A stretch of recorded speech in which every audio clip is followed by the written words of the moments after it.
Thanks for coming on the podcast. What's up? Yeah, I had to come real far for this one. I know. I texted him this morning and was like, so, you want to be on the show? Because I needed a guest for next week because I realized I was doing so many solo episodes in a row, and then my birthday is the next week, and I always want to do like a solo episode on my birthday, so I didn't want to do 5 solo episodes in a row. So we had to break it up with a guest, and you've been in my videos a lot lately. You've been on Instagram lately, so I thought, keep the momentum going. Let's have the audience get to know Connor. Yeah, I'm sure they're starting to get tired of your solos. Yeah, I think solo episodes. I think they are. So we're breaking it up, bringing on a guest, and he's been in my vlogs recently, and we've been kind of not teasing because that's not really the right word for it, but I've been, throwing feelers out there saying like, do you want him to do a day in the life of a developer? And I feel like you've wanted to dabble into content creation a little bit more. I've thought about it. I mean, we're surrounded by it constantly, and we obviously work on it every day, and it doesn't seem that hard. You're gonna anger our users. Yeah, no, I think that's why I haven't, because I've seen it. I've been around it all the time and meeting creators and seeing the work that goes into it. It sounds like a great idea. It's just so much work. And even, the other day I was going to pick up, something to hang these things in the office. And I was like, oh, film yourself going to Ace Hardware. And that felt like a lot. Yeah, you didn't want to do it. You were embarrassed. No, I was embarrassed. I filmed the outside, but then I walked in there and I was, obviously being in a tool store, I want to act like I know what I'm doing. And I'm some dude going in there looking for tools and knowing exactly where everything is. And then to take a step back and film me picking out a screwdriver didn't feel you don't think that they would respect you in didn't there feel if you right did that? Didn't feel right. No. Okay, well, it is a lot more work than it seems, but I wanted to talk about, you've been on the podcast before, I think twice now, but the first time we're not going to count, and then the second time was semi-recently, but it was with Nick, and so I wanted to highlight more just like you being a developer, being self-taught, kind of how you balance everything. And so diving into that. But I guess before we can start with like a little intro, Connor's my co-founder, by the way, in case you guys didn't know, of Rella. I always assume that people just like understand who is my guest, and like I never feel to intro them, but Connor is my co-founder. He's a software engineer. He's a developer. But you weren't always an engineer. So were you always interested in, I guess you weren't always a software engineer. Were you always interested in coding, or is that the path that you thought you were going to take? Or do you wish you did that in school instead of what you actually did? No, definitely not. I definitely, growing up, didn't know anything about computers, didn't want to work in front of a computer, kind of told myself whatever I did when I grew up was not going to be in front of a computer. Why? Why were you so against it? I don't know. I don't think I had any solid reason. I just knew that I liked being out and about, and I'm really social. I like talking to people. I like meeting people. I like making connections. Sitting in front of a computer just didn't necessarily seem all that enticing, and maybe just because in my head I thought sitting in front of a computer just meant, spreadsheets and PowerPoints, which to some people it does, but that's not really what I wanted. So going into school, I did engineering. I don't really know why I did engineering. I don't really know why I even got into the program. I'm convinced it's because I took 3 years of auto shop class in high school. Wait, that's why you got in, or that's why you wanted to do it? That's why I got in. My whole theory is I had no idea what I wanted to study, no idea what I wanted to do. So I figured I would try and start difficult, and then if I didn't like it, kind of work my way backwards, opposed to starting in like exploratory studies or whatever it was, and then trying to get into an engineering program or something like that, because it's just a lot harder. So I figured start there, work my way back if I didn't like it. Went with electrical engineering just because I liked physics. I'm a nerd. I really had a great physics teacher in high school, so I figured I'd start there, whatever, go engineering. Decided on electrical engineering. We did a little bit of programming. It wasn't great, but I got more into what I was studying. Absolutely despised it, hated it, did not like what I was studying at all. Yeah, ECE, which is electrical engineering, the one class I had to take in ECE was my worst class. I hated it. Yep. And I got a D. It was my only D I've ever gotten. Yeah, I know a lot of I people. absolutely hated it. A lot of people had to take that specific course you're talking about, and they crammed like 4 semesters of what we learned into 1 semester for you guys. It was the worst. I remember it was my first semester senior year. So it was already my senior year, and I was like crying to my mom on the phone, being like, I don't know why you guys made me do this major. I was like, I hate this. I'm gonna have to fail. I'm gonna fail a class and then have to retake it my last semester. Like, I was so upset. But I got a D, and it wasn't a prereq for anything, so I was fine with it. No, they say D's get degrees, right? Yeah, D's get degrees. D's. As long as you're not failing, you're fine. Yeah. But the did electrical, wasn't a huge fan of it. Like once I started to get into actually what it was, but it was already junior year, and I had known a ton of engineers notorious for taking 5+ years for either switching out and going to a different major or just taking a little bit of extra time. I didn't want to take more time in school because I just wanted to get out in the real world, figure out what I wanted to do.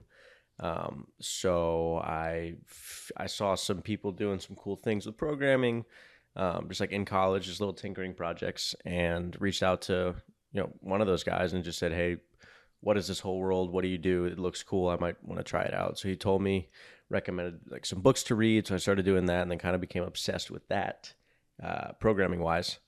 So then I was in school full time and then also kind of teaching myself how to write code full time with the hopes of getting some sort of software engineer job.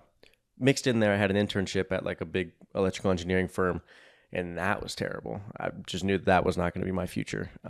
So back to your question of if I wish I had done something different, not really. I think there's as much value in knowing what you don't want to do as there is in knowing what you do want to do. So I was able to see the other side of that. From working jobs in college of working as like a brick masonry laborer, knowing, okay, well, stay in school. I don't really want to do that because super respect for people who do that, but I did not want that to be my life either. So worked that and then worked at the electrical engineering firm and just realized I didn't want to do that either. So I think those experiences were extremely valuable. And I know people who studied, computer science is the major for software engineers. Just talking to some people that did that, what they learned wasn't necessarily, it was very corporate, prepared you for a lot of these bigger jobs and working at these large companies, which again is fine. Not really what I wanted. I wanted to build apps, build things, learn new technologies and stuff like that, which at the time, the only way I found to do that was through YouTube, the internet, talking to people, bought some books, things like that. So, and then was applying to all these software engineering jobs. And obviously I wasn't a computer science major, so nobody would hire me. Yeah. So I was applying to all these jobs, never got anything. So then it was kind of that I'm 20, whatever I was, 21 at the time, 22. I'm already making no money. I might as well make no money for a little bit longer. So I figured I would start on my own, doing some solo. Found a buddy or two to do it with me, and we started a software consultancy after school, which is then, I'm sure I've talked about this before on here, but led to meeting Natalie. Yeah, so that's how we met. That's how we started working together. They stopped doing that and then came on to Rella. So his other co-founder from the consultancy also is our other co-founder at Rella, which you can listen to that podcast with him too. But do you think that you've always been a curious person? Like, were you always someone that was looking to learn new things and looking to learn new technologies? Or was it more like, okay, I don't know what I'm trying to do. Like, I don't like my major. I have to figure something out. Let me start learning. Or were you naturally like that? I think I was naturally like that. I was definitely the kid in high school who everybody got annoyed with because I always asked questions. Like in class? In class. Like I was always asking questions, like, delaying the teacher being like, all right, class is up. So I was definitely that guy for sure. Like asking, like, I don't understand, explain? Like explain it to me 10 different ways so I can drill it into my brain and understand. Really? I can't picture you like, I can picture you wanting to learn a bunch of different ways, but I can't picture you like asking in front of everyone and in front of the class. Well, it's one of those classic situations where I know I did it, but then when other people do it, I'm like, why the fuck are you doing that? Like, that's why it's annoying. But I did the same thing. So I kind of, at the same time, it's one of those self-reflective, like I understand it. But yeah, definitely always asking questions. You can ask my parents growing up. I was the why kid. Like your parents would tell you to do something. You're like, but why? Yep. And they'd be like, because I said so. Yeah, that would get me in trouble a lot. So yeah, always curious, always asking questions. So I think that was definitely kind of the root of a lot of it, where I figured I'd try. So I tried a lot of different things. Yeah. Did you always want to be an entrepreneur, or were you just, your goal was just to learn? Goal was just to learn. That's like I said, I learned software, like writing software to try and work as a software engineer somewhere. When that didn't work out, that was kind of, I think, the switch that flipped of why not try something on my own? Because I didn't really, nobody in my family was entrepreneurs. I didn't grow up around it at all. Didn't really know what it was. It's also become a lot more common and popular within the last, I don't know, 10 years just with technology and the ability to do so. So yeah, I think it was more out of necessity than, hey, I want to become an entrepreneur. Here are the steps I need to take. It was kind of, I'm interested in this. Let's learn this. Let's try, maybe make a career out of it. Okay, what I originally thought isn't working. Let's change paths and, kind of try this other direction. Yeah. And when you did realize, like, okay, I'm going to start my own software consultancy, I'm going to go in with, these two guys and start this thing, were you thinking that was going to be your long-term goal and you were going to grow this giant agency or giant consultancy, or like, are you not a long-term thinker? Because sometimes, like for me, for example, when I start things in the beginning, I'm not really thinking long-term. I'm thinking I want to do this right now, and I am very impulsive and I just do it. Versus like some people, I think, have this long-term vision and then they work backwards. Like I'm very much just like what is right in front of me, and I do that. I think it was a combination of the two. I think the right in front of me was the lowest barrier to entry was I was a decent programmer because I taught myself. I never worked on anything like super real world. I didn't have any money to, put towards an idea. So it was okay, well, let's try and find people that have ideas, have a little bit of cash that will, trust me in building those things. So it's me learning, also, making a little bit of money, or at least not using my own money to work on things. At the same time, so that was kind of that area of consulting. And then knowing that eventually, I didn't know what it was going to look like, where it was going to be. I wanted to do something more long-term in terms of sinking my teeth into a project, something that I can work on for a long time and, pour my blood, sweat, and tears into, where consulting, you're working on other people's dreams, other people's passion projects, things like that. So I knew long-term didn't want to do that, but in terms of actually knowing what, I didn't have an idea of, I wanted to start X company in this industry and do this long-term. No. Yeah. Were you, when you had started the consultancy, or before then, I guess, when you were teaching yourself, what's the first step to learn how to do a new skill like coding, let's say? Like, do you settle on a language that you want to learn? Do you figure out, do you do like Code Academy? Do you just look on YouTube? Like, what is the tangible like first step that you would give advice to someone that's like, I want to do that, but I literally don't know how to start?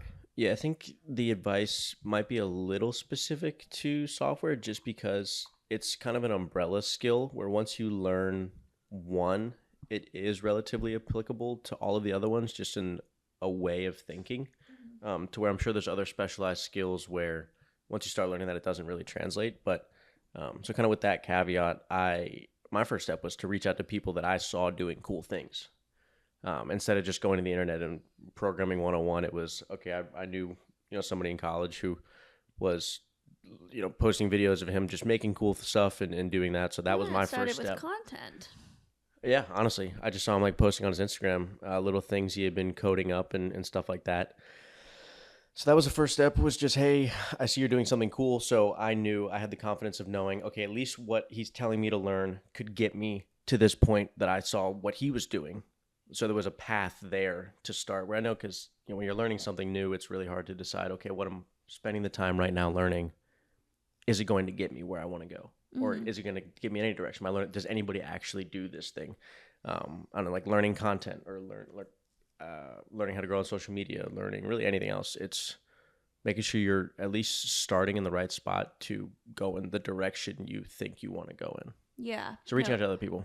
That's how, it was for me with Rella. Like, I had this idea, and I know we've talked about this before, but for me, when I had the idea of Rella, it was like a project in my head. Like, I didn't think it was like a company, because I don't know how to code. I don't know what that takes. I was like Googling, like, how much does it cost to build an app? Like, just like a generic Google search about it. And it was like, oh, it costs like $10,000. And I'm like, great, okay, I'll invest $10,000 and I'll, have this app and no one will ever have to work on it again. It can be passive income for me. Like, I literally knew nothing going into it.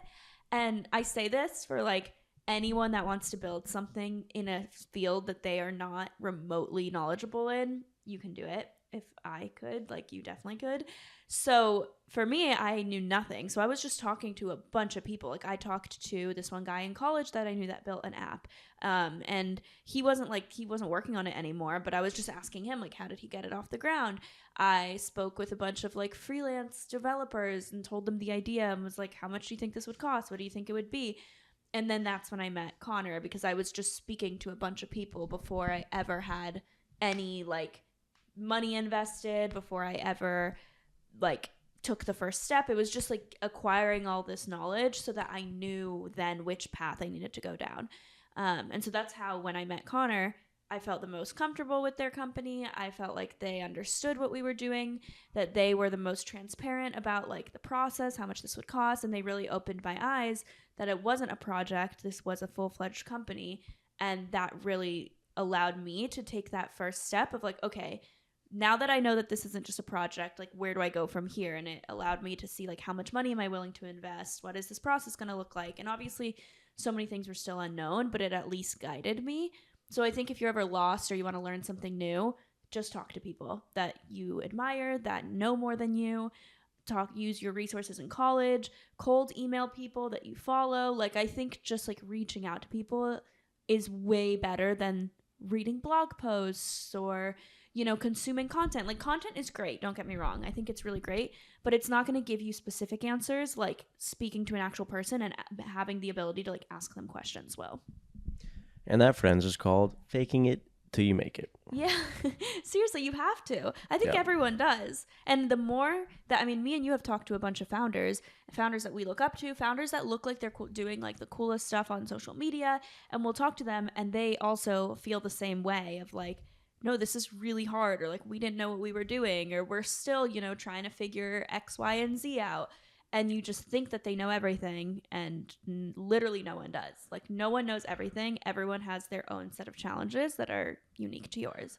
And it brought me a lot of reassurance that I was actually capable of doing this. Yeah, and I think it's also learning that your level of confidence does not have to equate your current level of skill.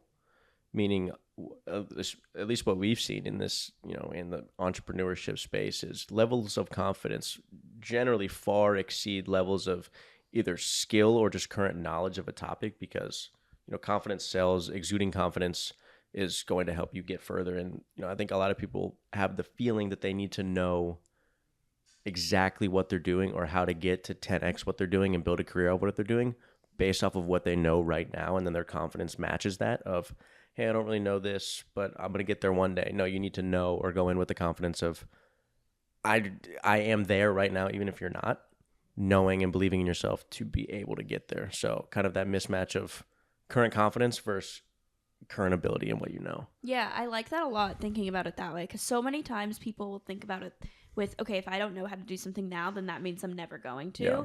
And you just have to learn that, like take anything in your life, like when you were a freshman in college compared to when you're a senior in college, like, you're so much smarter, you know so much more, there's so much that you've learned in the past few years that your freshman year self wouldn't have been able to do the things that your senior year self is doing. And it's the same thing with anything in life.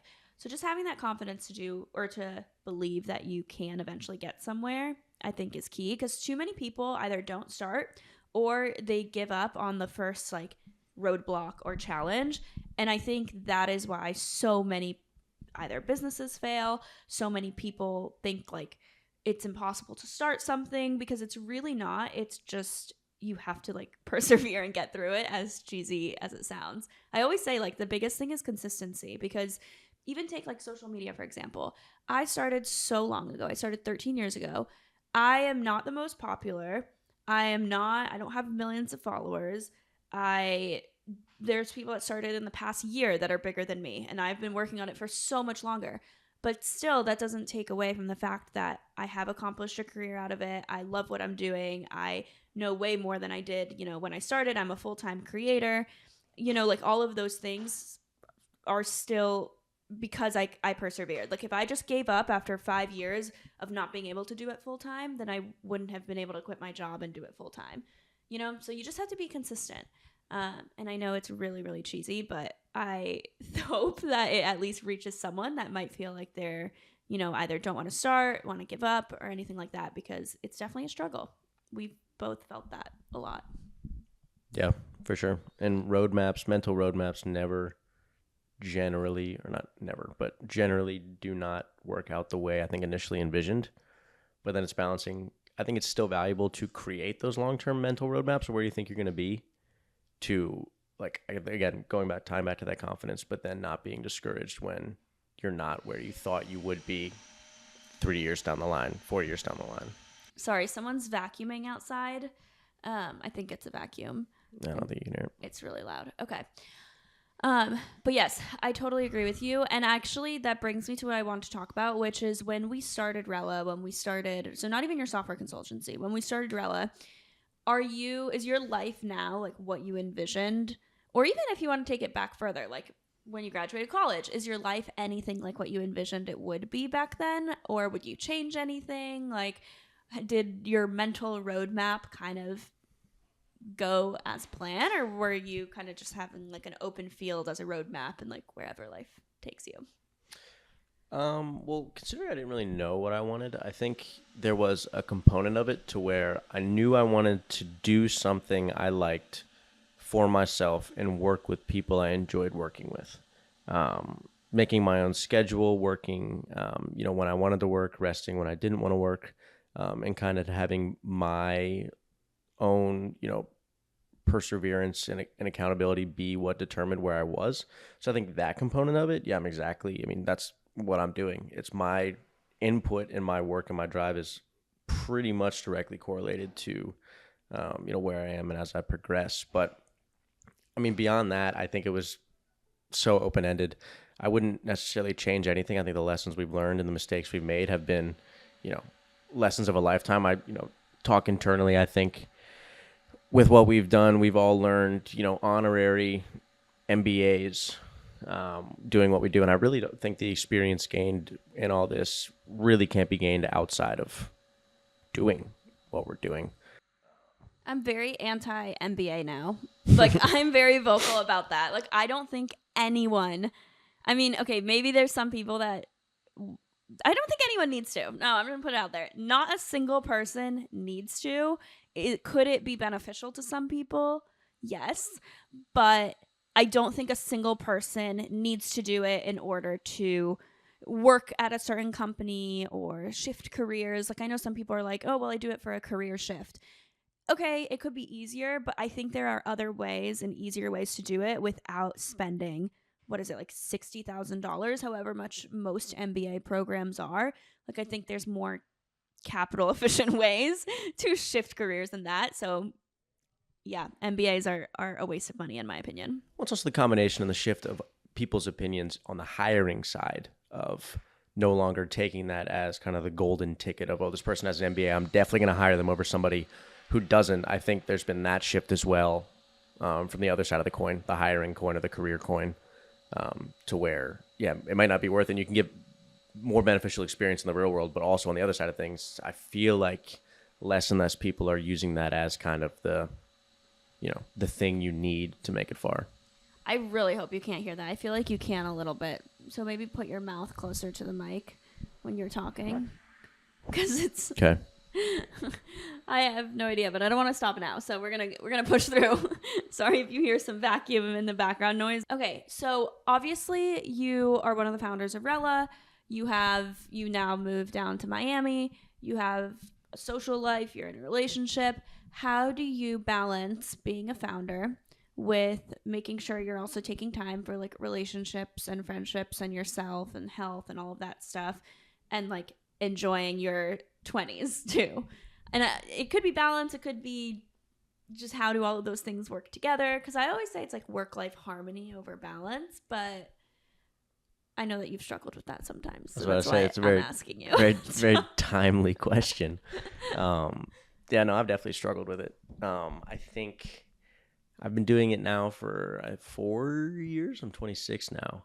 So 4 or 5 years. And I think the past 4 or 5 years have been the whole mantra of, sleeping at the office, always working, never stop. I think just kind of that common thing you hear from Which you haven't actually slept at the no, office. but the mentality, Yeah. from all the Silicon Valley tech bros. So I think that was a mentality, and then recently, within the past maybe 6 months, it started to really catch up. And I've been talking to other founders kind of about that mentality, and it's a very common, I don't know if misconception's the right word, but it's a very common mentality to have heard and to have tried. And 9 times out of 10, it results in, founder burnout or just losing the drive for what you love doing, except for the psychopaths out there, like the Elon Musks of the world. But I think it's been really hard to balance work and life. I think there's also this misconception of being busy equaling productivity. So even when, a lot of the times especially in our universe, we're figuring out what's next. We ourselves are figuring that out. So we have these periods of time where we're kind of aimless, not necessarily aimless, but we're figuring out where to focus most of our energy. And in those times, it can be really easy to just make yourself be busy and always doing something, even if no real productive work is getting done, and we're not necessarily really moving the needle in terms of progressing towards our goals. So kind of with the combination of the needing to work, feeling I need to work all the time, and conflating the productivity with busyness has kind of resulted in just spending way too much time working in the office, just pushing myself to, I don't know, I've been getting headaches and just, neglecting some relationships I should not be neglecting. So all that being said, I've been trying to really work on my relationship with work and be better about that, because again, it's busyness does not equal productivity. And at the end of the day, I'm only 20 something once. And you see a lot of people, we have a lot of friends that work normal jobs. And it's the whole, once, the end of the day hits, most people they're done. Their work bone is their work, whatever's turned off, and they're able to live the rest of their life, where at least in our world, it's a lot harder to do that because, an email comes in or a bug pops up in the code, and it's just kind of always that constant thing in the back of your head, which makes it harder to be present when you're not actively working. So a roundabout way to say it's hard. It's been a struggle for me personally. And yeah, it started to affect my sleep, my health, stuff like that. So I'm really trying to take active steps towards, started journaling, started actually writing out every day, because my biggest thing was I would get to the end of the week and not having written anything down of what I did, I'd be like, damn, what'd I do this week? And then you feel like, okay, I just wasted a week. Exactly. Wasted a week, or, feeling like every day I need to do something huge, and neglecting to realize that the small wins every day at the end of the week, looking back and seeing all those is extremely valuable, but not writing them down. I then was just caught in the cycle of, shit, what did I do this week? So I started doing that, which already has helped a ton, just being able to look back and see, okay, well, here's where I started the week, and then here's what I did throughout the week. And then, okay, well, now I can see progress, which has helped immensely. I feel like I earned the rest or earned the break. Yeah. Yeah. I have started to kind of shift the way I also do like to-do list items or productivity stuff, because I feel like for a while, my calendar ran my life, especially because I have so many different calls and so many different meetings. So I've now tried to time block when I have my meetings so that I can actually extend hours of focus time. Because if I have 30-minute meeting, then a 30-minute break, then 30-minute meeting, then 15-minute break, then I'm not getting anything done that day, because you can't get into deep work in 30 minutes. So I have my mornings where I don't have any calls for the most part. I can actually do deep work. I have my priorities for the day that I need to get done. And these are big things rather than little tiny things that I can check off my to-do list that don't actually move the needle forward, but have a fake level of productivity because I checked something off, So it's been really, really helpful for me to reprioritize, but it's still something I'm working on, because it's very easy to just fall back into the trap of having your calendar run your day and also not getting stuff done because you're just doing little things to kind of feel accomplished. And then you're like, well, I didn't do anything today. So that's been a huge thing that I've been trying to work on. I sent him a podcast today that I was he needs to listen to, because it talks a little bit about how to prioritize, and it was really insightful. So I think you'll like it. Yeah, I'm definitely gonna listen to it. I feel like it's kind of a relationship with work is like a relationship, I think, with anything, where it starts out and you're in kind of this honeymoon phase. Everything is good and dandy, and you can work all the time, and everything's good, and you can just hammer away at problems all the time. All is Well, good. you're excited because it's new. Correct. And then, like any relationship, as time goes on, it doesn't necessarily. Well, if it's a good relationship, it doesn't get worse. It just requires more conscious effort to work through things, make things work. So I think that's kind of a way I've started to think about it, where, the longer my relationship with Rella and the company, you now need to spend more time consciously working on how you interact in that relationship and how you work through problems and how you, kind of deal with it. Yeah, no, I totally agree. And also, like, in a new relationship, you have that honeymoon phase, and then you get used to the person, and then challenges arise, and you second guess things, and it really is like a relationship with another person. So it's a good way to think about it. And then how do you feel like you fit the typical like founder persona? Do you envision yourself being like this tech bro? Because I know you said you didn't want to sit in front of a computer, but now that you are and you're in it, do you like that, like the stereotype that comes with it? Do you think you fit the stereotype? Because I definitely don't think I do. Yeah. But you're more on like the engineering side, and I feel like there's so many stereotypes with like the typical startup tech bro. Yeah, I would like to think I don't fall into the ideal stereotype that I think people immediately equate to tech bro, of just this kind of indie hacker, gamer, sit at the computer in a dark room all day, which I do a lot of in terms of sitting in a computer. Well, we have light now in the office, which is nice. Thank God. Yeah, we're recording in our new office, guys. This is all natural, the light in here. It is really nice. Very, very nice.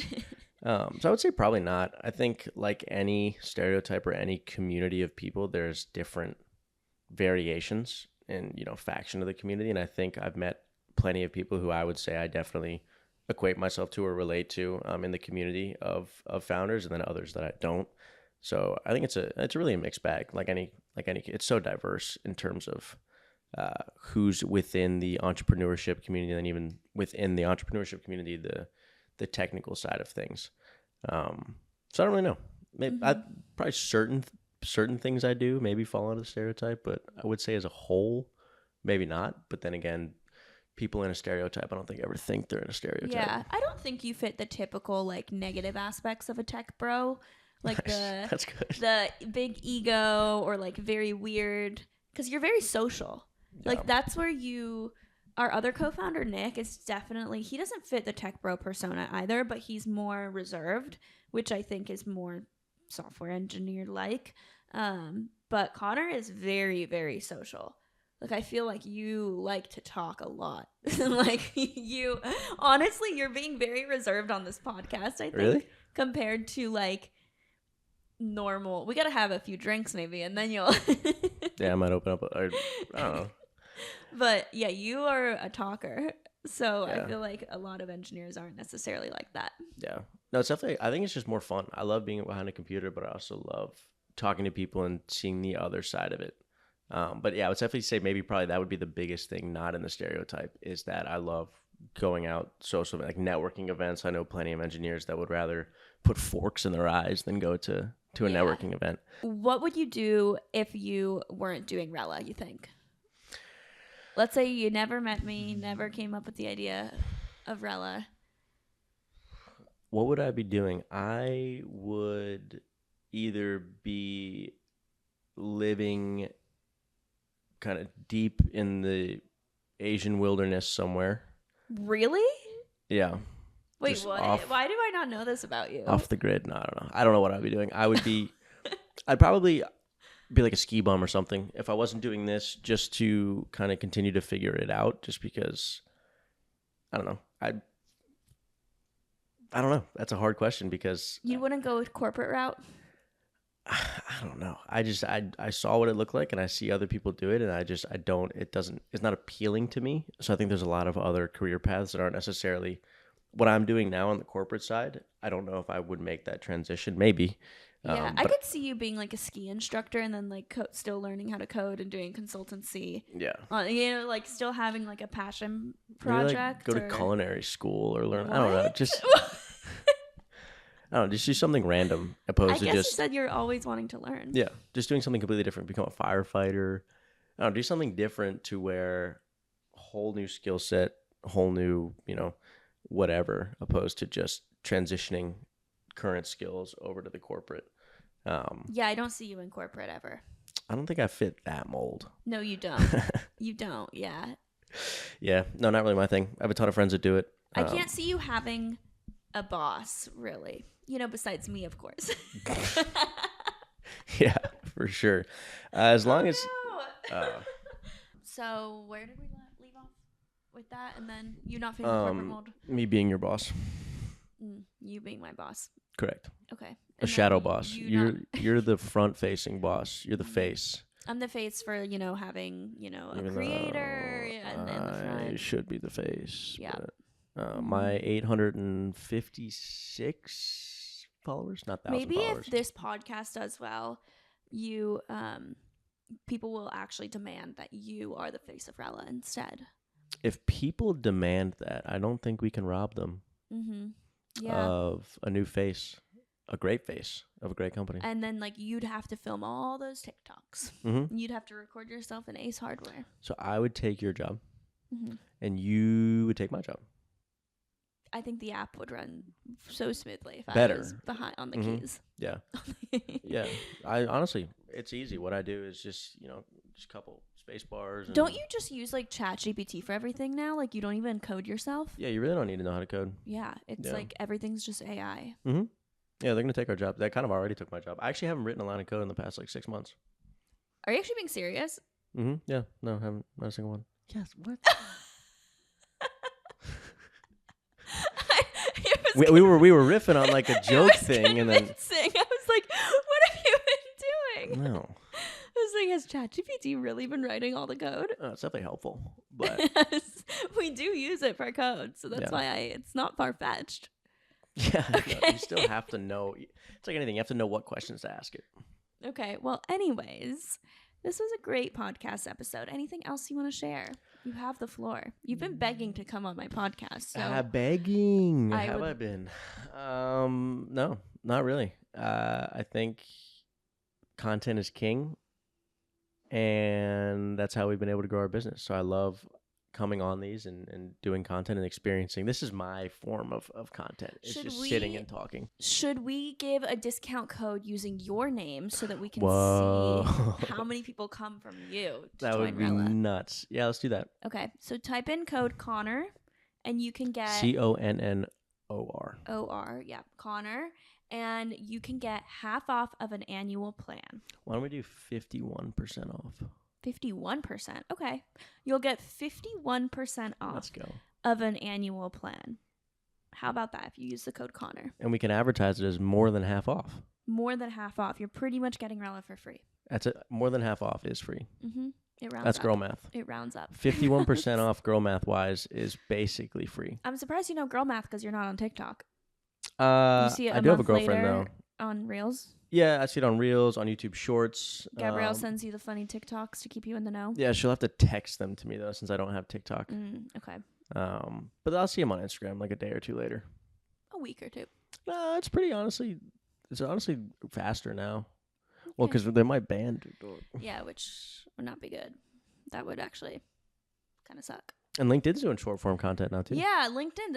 I'm gonna post some of these clips on LinkedIn. Guys, follow me on LinkedIn. I have I think I have 3,500 followers or something on LinkedIn. I don't know. So probably 300. Not as many as you. Maybe 100 or 2. Yeah. Okay, well the vacuum started again. So use Connor's code, get 51% off Connor. And then follow us on Instagram, and thanks for coming on the podcast. Thanks.